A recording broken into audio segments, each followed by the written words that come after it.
कक्षा 9वीं की इस क्लास में आज हम प्रश्नावली 3.2 का प्रश्न क्रमांक 2 को समझेंगे। यह बहुत ही आसान प्रश्न है। इसमें आपको एक आकृति दी गई है, एक ग्राफ दिया गया है, जिसके माध्यम से आपको इस प्रश्न को कुछ 8 बिंदु उनको हल करना रहेगा। इस प्रश्न में सबसे महत्वपूर्ण आपका ये ग्राफ है जो आपके सामने बना है। परीक्षा में भी यह ग्राफ बना हुआ आता है। इस ग्राफ को क्या करना है, आपको बहुत ही ध्यानपूर्वक देखना है और पूरा ध्यानपूर्वक देखने पर आप इस प्रश्न को बहुत ही आसानी से हल कर सकते हो और बहुत ही सरल प्रश्न होता है।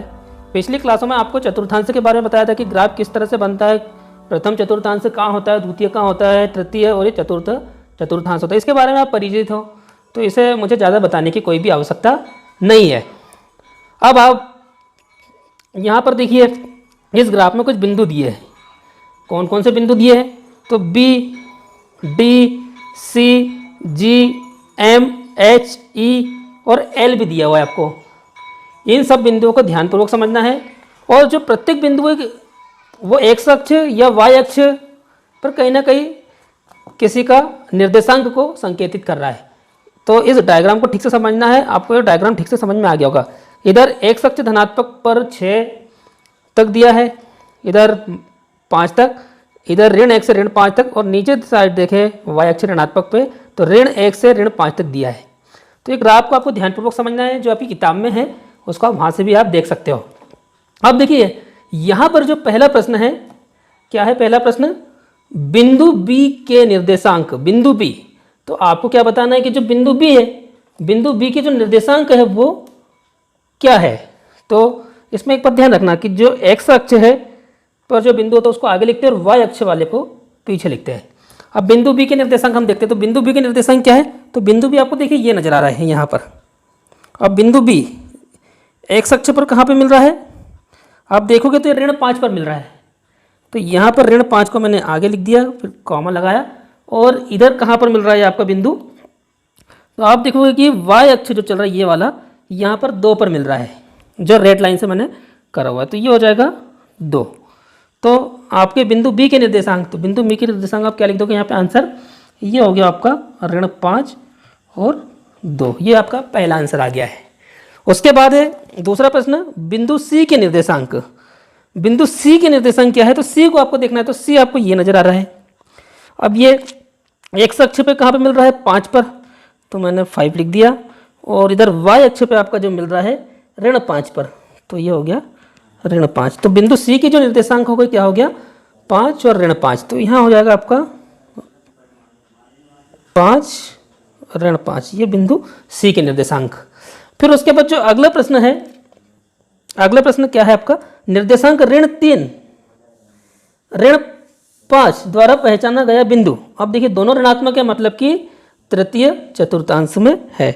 अब देखिए एक्स अक्ष पर ऋण 3, तो ये ऋण 3 ये आ गया आपका। और वाई अक्ष पर कितना चल रहा है? ऋण 5, तो ऋण 5 ये है। तो जो पहचाना गया बिंदु क्या हो गया? देखो इसको आपने ये किया, यहाँ से आया ऋण 3, ठीक है, ये ऋण 3 हो गया ऋण 5। तो यह ऋण 3 से मिल रहा है इधर और एक्स अक्ष पे, और वाई अक्ष पर ऋण 5 से मिल रहा है जो तृतीय चतुर्थांश में है। तो इसका सांकेतिक बिंदु क्या हो गया? तो आपका पहचाना गया बिंदु क्या हो गया? तो यहाँ पर इसका जो हो जाएगा आंसर बिंदु जो ई है, जो ई को संकेतित कर रहा है। उसी प्रकार फिर जो प्रश्न क्रमांक 4 है, 4 क्या बोल रहा है? निर्देशांक 2 ऋण 4 द्वारा पहचाना गया बिंदु। अब 2, तो 2 कहाँ पर है? धन का है। तो देखिए ये जा रहा है 2 धन का, तो मैंने यहाँ 2 लिख दिया। ऋण 4 वाई अक्ष पर, तो ये हो गया ऋण 4। तो ऋण 2 और ऋण 4 इसका पहचाना गया बिंदु क्या हो गया? तो आप देखोगे यहाँ पे हमको बिंदु जी प्राप्त हो गया। तो यहाँ पे हो जाएगा आंसर आपका इसका बिंदु जी। फिर अगला प्रश्न है डी का भुज। अब देखिए यहाँ पर आपको समझना है कि जो एक्स होता है उसको भुज कहा जाता है, एक्स अक्ष को, और वाई को क्या कहा जाता है? कोटि। ये आपको समझना होगा। अब देखिए आप कि यहाँ पे डी का भुज पूछा, मतलब कि क्या पूछा है? एक्स पूछा है। तो डी का जो एक्स है अक्ष पे किस पे मिल रहा है? 6 पर, तो यहाँ पर आपका 6 आ जाएगा। फिर बिंदु एच के निर्देशांक, बिंदु एच के निर्देशांक। तो एच आपको देखना है, तो एच देखिए ये है। अब यहाँ कहाँ पर आके मिल रहा है, तो यह ऋण 5 पर मिल रहा है और इधर कहाँ मिल रहा है, ऋण 3 पर। तो बिंदु एच के जो निर्देशांक हो जाएंगे आपके, ये हो जाएगा ऋण 5 ऋण 3। फिर प्रश्न क्रमांक 7 है इसी में कि बिंदु एल के निर्देशांक। अब एल के जो निर्देशांक है, तो एल में अब देखिए यहाँ पर शून्य होता है, मूल बिंदु से जुड़ा हुआ है, तो एक्स अक्ष का जो मान हो जाएगा वो क्या हो जाएगा 0, और इधर वाई पर कितने पर हो गया, ये 5 पर, तो यहाँ पर 5 हो जाएगा। तो बिंदु एल के निर्देशांक क्या हो जाएंगे, 0 और 5। फिर है बिंदु एम के निर्देशांक। अब एम आपका ये आ गया। अब एक्स अक्ष पर कहाँ पर मिल रहा है, ऋण 3 पर, तो ऋण 3 हो जाएगा, और वाई पर कहाँ पर मिल रही है आके, ये एक्स अक्ष पे ही है, तो ये हो जाएगा आपका 0। इस तरह से आज आपको यह प्रश्न समझ में आया होगा। यदि आपको यह प्रश्न समझ में नहीं आया तो इसको 2 से 3 बार आप देखिए, आपको सारा प्रश्न ठीक से समझ में आ जाएगा। कक्षा 9वीं की इस क्लास में आज हम प्रश्नावली 3.2 का प्रश्न क्रमांक 2 को समझेंगे।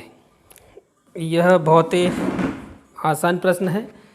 इसमें आपको एक आकृति दी गई है, ग्राफ दिया गया है, जिसके माध्यम से आपको इस प्रश्न को कुछ 8 बिंदु उनको हल करना रहेगा। इस प्रश्न में सबसे महत्वपूर्ण आपका ये ग्राफ है जो आपके सामने बना है। परीक्षा में भी यह ग्राफ बना हुआ आता है। इस ग्राफ को क्या करना है, आपको बहुत ही ध्यानपूर्वक देखना है, और पूरा ध्यानपूर्वक देखने पर आप इस प्रश्न को बहुत ही आसानी से हल कर सकते हो, और बहुत ही सरल प्रश्न होता है।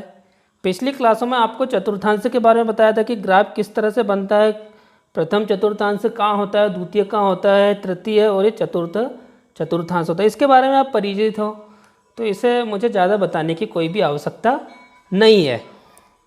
अब आप यहाँ पर देखिए, इस ग्राफ में कुछ बिंदु दिए हैं। कौन कौन से बिंदु दिए हैं, तो बी, डी, सी, जी, एम, एच, ई और एल भी दिया हुआ है आपको। इन सब बिंदुओं को ध्यानपूर्वक समझना है, और जो प्रत्येक बिंदु है वो एक्स अक्ष या वाई अक्ष पर कहीं ना कहीं किसी का निर्देशांक को संकेतित कर रहा है। तो इस डायग्राम को ठीक से समझना है। आपको ये डायग्राम ठीक से समझ में आ गया होगा। इधर एक्स अक्ष धनात्मक पर 6 तक दिया है, इधर 5 तक, इधर ऋण 1 से ऋण 5 तक, और नीचे साइड देखें वाई अक्ष ऋणात्मक पे, तो ऋण 1 से ऋण 5 तक दिया है। तो ये ग्राफ को आपको ध्यानपूर्वक समझना है। जो आपकी किताब में है उसको आप वहाँ से भी आप देख सकते हो। अब देखिए यहाँ पर जो पहला प्रश्न है, क्या है पहला प्रश्न, बिंदु बी के निर्देशांक। बिंदु बी, तो आपको क्या बताना है कि जो बिंदु बी है, बिंदु बी के जो निर्देशांक है वो क्या है। तो इसमें एक बात ध्यान रखना कि जो एक्स अक्ष है पर जो बिंदु होता है उसको आगे लिखते हैं, और वाई अक्ष वाले को पीछे लिखते हैं। अब बिंदु बी के निर्देशांक हम देखते हैं। तो बिंदु बी के निर्देशांक क्या है, तो बिंदु बी आपको देखिए ये नज़र आ रहा है यहाँ पर। अब बिंदु बी एक्स अक्ष पर कहाँ पे मिल रहा है, आप देखोगे तो ये ऋण 5 पर मिल रहा है। तो यहाँ पर ऋण 5 को मैंने आगे लिख दिया, फिर कॉमा लगाया, और इधर कहाँ पर मिल रहा है आपका बिंदु, तो आप देखोगे कि वाई अक्ष जो चल रहा है ये वाला, यहाँ पर 2 पर मिल रहा है, जो रेड लाइन से मैंने करा हुआ है। तो ये हो जाएगा 2। तो आपके बिंदु बी के निर्देशांक, तो बिंदु बी के निर्देशांक आप क्या लिख दोगे यहाँ पे आंसर, ये हो गया आपका ऋण 5 और 2। ये आपका पहला आंसर आ गया है। उसके बाद है दूसरा प्रश्न, बिंदु सी के निर्देशांक। बिंदु सी के निर्देशांक क्या है, तो सी को आपको देखना है। तो सी आपको ये नज़र आ रहा है। अब ये एक्स अक्ष पे कहाँ पे मिल रहा है, 5 पर, तो मैंने 5 लिख दिया, और इधर वाई अक्ष पे आपका जो मिल रहा है ऋण 5 पर, तो ये हो गया ऋण 5। तो बिंदु सी की जो निर्देशांक हो गई क्या हो गया, 5 और ऋण 5। तो यहाँ हो जाएगा आपका 5 ऋण 5, ये बिंदु सी के निर्देशांक। फिर उसके बाद जो अगला प्रश्न है, अगला प्रश्न क्या है आपका, निर्देशांक ऋण 3 ऋण 5 द्वारा पहचाना गया बिंदु। अब देखिए दोनों ऋणात्मक है, मतलब कि तृतीय चतुर्थांश में है। अब देखिए एक्स अक्ष पर ऋण 3, तो ये ऋण 3 ये आ गया आपका, और वाई अक्ष पर कितना चल रहा है, ऋण 5, तो ऋण 5 ये है। तो जो पहचाना गया बिंदु क्या हो गया, देखो इसको आपने ये किया, यहाँ से आया ऋण 3, ठीक है, ये ऋण 3 हो गया, ऋण 5, तो यह ऋण 3 से मिल रहा है इधर और एक्स अक्ष पे, और वाई अक्ष पर ऋण 5 से मिल रहा है जो तृतीय चतुर्थांश में है। तो इसका सांकेतिक बिंदु क्या हो गया, तो आपका पहचाना गया बिंदु क्या हो गया, तो यहाँ पर इसका जो हो जाएगा आंसर बिंदु जो ई है, जो ई को संकेतित कर रहा है। उसी प्रकार फिर जो प्रश्न क्रमांक 4 है, 4 क्या बोल रहा है, निर्देशांक 2 ऋण 4 द्वारा पहचाना गया बिंदु। अब 2, तो 2 कहाँ पर है, धन का है, तो देखिए ये जा रहा है 2 धन का, तो मैंने यहाँ 2 लिख दिया। ऋण 4 वाई अक्ष पर, तो ये हो गया ऋण 4, तो दो और ऋण 4 इसका पहचाना गया बिंदु क्या हो गया, तो आप देखोगे यहाँ पे हमको बिंदु जी प्राप्त हो गया। तो यहाँ पे हो जाएगा आंसर आपका इसका बिंदु जी। फिर अगला प्रश्न है डी का भुज। अब देखिए यहाँ पर आपको समझना है कि जो x होता है उसको भुज कहा जाता है, x अक्ष को, और y को क्या कहा जाता है, कोटि। ये आपको समझना होगा। अब देखिए आप कि यहाँ पे d का भुज पूछा, मतलब कि क्या पूछा है, x पूछा है। तो d का जो x है अक्ष पे किस पे मिल रहा है, 6 पर, तो यहाँ पर आपका 6 आ जाएगा। फिर बिंदु h के निर्देशांक, बिंदु h के निर्देशांक, तो h आपको देखना है, तो h देखिए ये है। अब यहाँ कहाँ पर आके मिल रहा है, तो यह ऋण 5 पर मिल रहा है, और इधर कहाँ मिल रहा है, ऋण 3 पर। तो बिंदु h के जो निर्देशांक हो जाएंगे आपके, ये हो जाएगा ऋण 5 ऋण 3। फिर प्रश्न क्रमांक 7 है इसी में कि बिंदु L के निर्देशांक। अब L के जो निर्देशांक है, तो L में अब देखिए यहाँ पर 0 होता है, मूल बिंदु से जुड़ा हुआ है, तो x अक्ष का जो मान हो जाएगा वो क्या हो जाएगा, 0, और इधर y पर कितने पर हो गया, ये 5 पर, तो यहाँ पर 5 हो जाएगा। तो बिंदु L के निर्देशांक क्या हो जाएंगे, 0 और 5।